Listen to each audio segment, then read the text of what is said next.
இன்றைக்கு என்ன பார்ப்போம்னா மருத்துவம். அதாவது இதுதான் வெல்வெட்டுத்துறையில் இருக்க ஊரணி ஆஸ்பத்திரி. இது வெல்வெட்டுத்துறையில் இருக்குது. இப்போ இந்த ஆஸ்பத்திரிக்கு எனக்கு கொஞ்சம் உடம்பு சரியில்லைன்னு நான் உடனே எந்த கேட்டுக்காலையும் இல்லை, பேரை கேட்டுட்டு உடனே எடுத்தினோம்.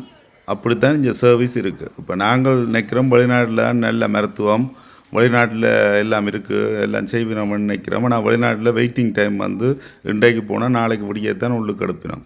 இலங்கையில் எங்களுக்கு அந்த வெளிநாட்டு ஆக்கள் என்றாலும் யார் என்றாலும் மருத்துவம் இலவசமாக தான் இருக்குது.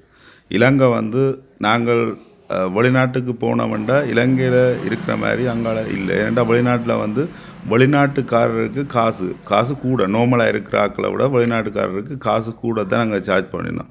இலங்கை ஆஸ்பத்திரி நாங்கள் முதல் இருந்த மாதிரி நினச்சி அந்த ஊத்தியாக இருக்குது, க்ளீன் இல்லைன்னு நினச்சி கொண்டு இருந்தோமோ அதெல்லாம் இப்போ முற்று முழுதாக இல்லாமல் மாறி இந்த ஆஸ்பத்திரி சிறப்பாக செயல்பட்டு கொண்டிருக்கின்றது.